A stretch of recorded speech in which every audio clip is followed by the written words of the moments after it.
Hello, this is Kellen from Killing for Company, and today I have another Heavy Metallurgy album review for you.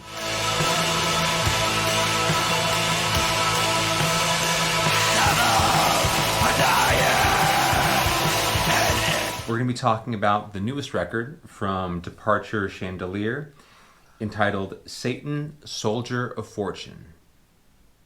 So Departure Chandelier is a three-piece composed of members from Montreal, Quebec, and New York, who go by the name Finalis, Crucifixus, and Vinculum.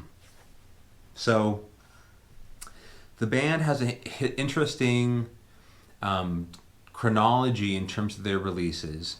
Well, I'll talk about that first, and then when we get to that, the thematic content I think is one of the more intriguing aspects of this band. So originally there was a demo that was released in 2011 that came out on Tour de Garde, entitled The Black Crest of Death, The Gold Wreath of War.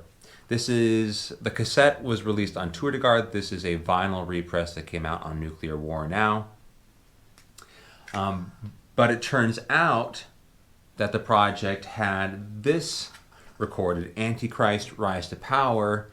That was actually the released as a full length in 2019, however this being the first recorded material from the project. And if you can't tell by the album artwork, what this band is really focusing on is the figure of Napoleon Bonaparte, his role within world history, European history, and casts him as a antichrist satanic figure. The historical sort of parallels being Napoleon as someone whose ride to power, lust, and greed ultimately proves his downfall and exile in France, and his sort of historical narrative is thrust within a black metal context of sort of a satanic figure whose lust for greed, power, control, someone who defies God, and ultimately is thrown into exile and hell. So there's interesting parallels the band is trying to draw there, and from the album artwork to the lyrical content, it is a central key part of this band's ethos. To talk about Departure Chandelier without talking about Napoleon as a satanic antichrist figure is to miss the entire point. So it's important that we stick with that when we're talking about Departure Chandelier. The other part of it is, while there's an allegiance to French history in terms of him as a figure,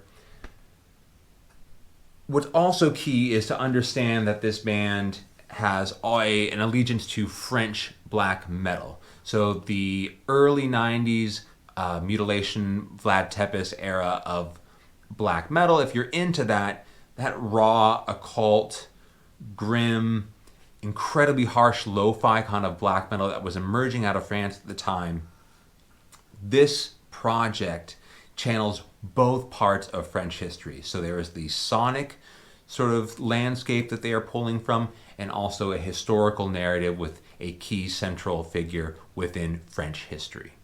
So Satan, Soldier of Fortune, he arrives in 2024. And while Antichrist Rise to Power was released in 2019 and is technically the band's first full length, that was recorded back in 2010. So in a lot of ways, Satan, Soldier of Fortune is their first full length, and one may be interested if the band was going to change their sound, since it'd been so long since the band had released a full length like this. It doesn't take long to shut that down. It completely proves that what this band is interested in is preserving a sense of identity and theme.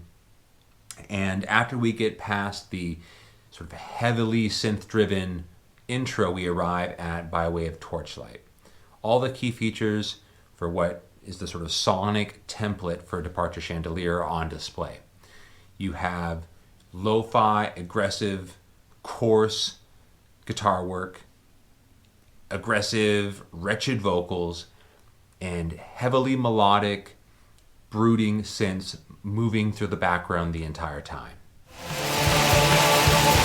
Walking this very fresh, like smoke to fire.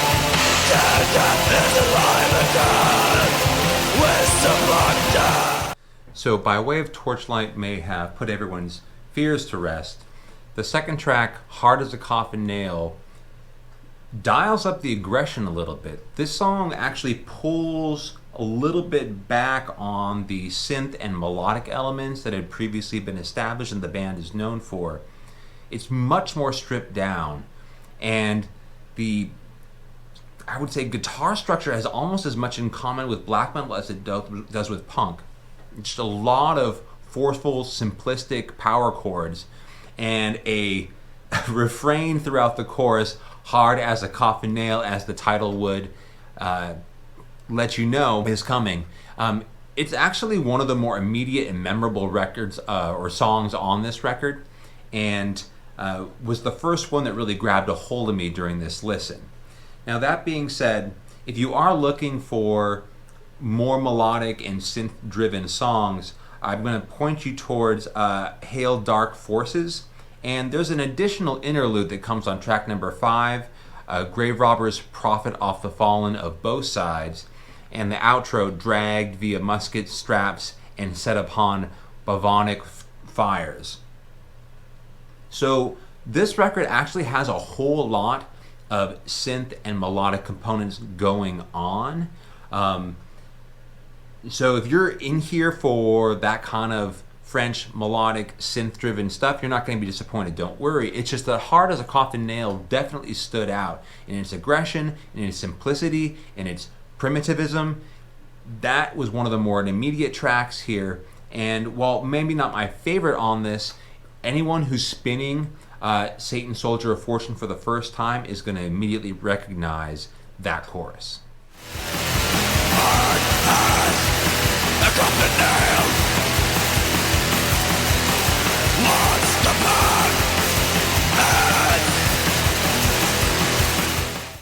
So I think Departure Chandelier is actually at their best on this record when they are incorporating not only the key ingredients of their sound, but also changing up the pacing a little bit at times, so it incorporates sort of dynamic shifts within each song. Axitripedy, which is the fourth song on this record, I think that does that best. The pacing, I think we get a real blast beat on this song, introduces a kind of velocity that is needed, especially after sort of a slow progression from a melodic intro on the second, and then it's on the second track, and then moving into Hard as a Coffin Nail, which for the most part is kind of mid-paced. Here we actually get a little bit of vault towards something faster, but also incorporates some more melodic key work, so it has them working on all cylinders. After that, we get into another intro, which is followed by Hail Dark Forces. Now, this, like I previously mentioned, does have a whole lot of synths on display, and is probably the slowest, morose, dark, corrosive song on this record. If you're ever looking for something to sort of decay and rot in a way that Departure Chandelier can capture, Hail Dark Forces is the one I'm going to point you towards. The title track, however, I believe it's the longest song here on this record at over 7 minutes. The beginning to that track captures a little bit more mood and tension. It stirs through the beginning paces of that track, and it builds a little bit of ambiance and dramatic tension in the process. Once we get into that song, it also offers sort of a single note guitar riff there, which is probably, in terms of the guitar work on this record, well, yes, very aggressive and occult as a whole. That moment really points out that there are little inklings of melodic structure beyond just the synth work that is going on here. That probably, in terms of a riff that I could identify that would sort of keep pulling you back, I would imagine when Departure Chandelier, when was writing this record, they seized that sort of guitar part and realized it would be best suited for the title track here. That's a major standout moment on Satan's Soldier of Fortune. I am him, I am known, like many names. I am seen, roots and dreams. I am separation, hunger. So who is Satan, Soldier of Fortune for? I think first and foremost, if you have any previous history and enjoyed the band's previous offerings, you won't be disappointed here. The question really arises for me is if you're someone who A, is into raw black metal, or B, someone who appreciates that early 90s pioneering era of French black metal. I think for raw black metal fans in 2024, you should check this out. Departure Chandelier seems to be one of the major names that is kind of operating in that space. And given their album artwork, given their use of melodic synth, in a lot of ways may steer them outside of the genre, but I think they are doing something interesting.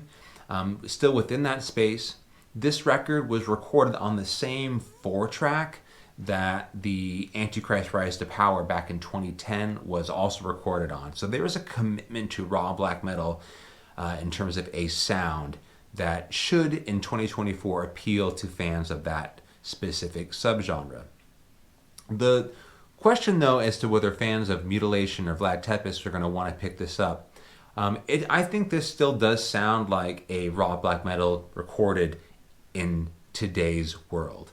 So if you're happy with your old Vlad Tepes and Mutilation records, this may still sound like a newer world for you, but I can't deny or doubt the convictions of the musicians involved in this project, how much they specifically want to hold true to this vision of French history, French black metal, and by all means, they have not let anyone down given the tenets that they have already established, the identity they have built over the years. This is a testament to what they believe in as artists, and by all means, if you like Departure Chandelier's previous work, you should definitely check out Satan, Soldier of Fortune. So my call to arms here is by rsti fsins. This EP, which I will let Marty Worm highlight in the comments here because it's in Icelandic and I don't speak any Icelandic, so as opposed to me sort of fumbling through the title for this EP, we'll put a link to it in the comment section below. But what is important about this record is, as the title of the EP, of the band, of the imagery, the artwork would imply, it is a project that is very much rooted in Icelandic, Norse folklore. It's building that into a sort of pagan, Viking, black metal sound. But I want to pause here because immediately that may sort of trigger a certain kind of connotation and you'd be missing what is special about this band. Too often, I think, within a pagan, Viking, black metal context, it's almost like the artists involved are trying to shoehorn in a different sort of themes and tropes to build upon their black metal sound or make it a little bit different, fit sort of understood subgenre themes and tropes. rsti fsins is special because I almost feel the same elements of folklore are on equal playing field as the music itself. Meaning to break from or try and diminish the history, the stories, the folklore, the key figures involved in the history, anything that would break away from sort of the historical frame of reference that gives this project life, to compromise that for the sake of black metal, this band does not do that. And I think that's what makes them so special. Because every time I sit down to an rsti licensed record, in particular the more recent records that have arrived, they are 100% asking the listener to break from the predictable kind of pagan black metal experiences that we are used to listening to.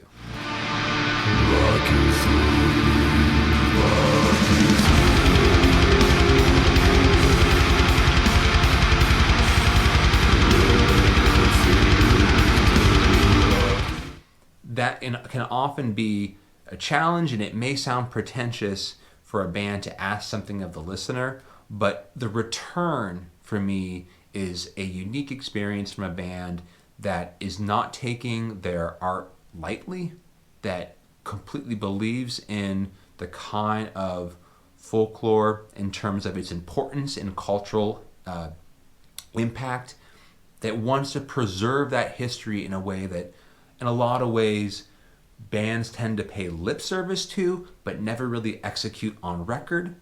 And their most recent work, I think, is some of the best pagan Viking themed black metal to arrive in a long time. More so than any other band that's sort of operating in that genre right now. So this EP, I hope it proves to attract potentially new fans who have not tuned into their previous work. I completely endorse their last two full lengths that are part of a saga. The band also has history with a previous project called Helrunar that you may want to check out. I know this is just a call to arms, so I'm not going to get too caught up here, but this EP that came in almost silently at the end of 2023 has now been released on vinyl through Van. You should be able to get it still. And watch out. If you are listening to pagan Viking black metal, rsti is one of the best doing it right now, if not the best doing it right now. And I really cannot say enough about their contributions to the black metal genre. Hopefully we get a full length from them, if not here in 2024. This EP potentially spells something in 2025. I'm hoping they give it to us. Anyway, that's all I got for you. rsti Fsins, Departure Chandelier, Satan, Soldier of Fortune. Until then, thanks for tuning in. I'll see you guys later. Bye.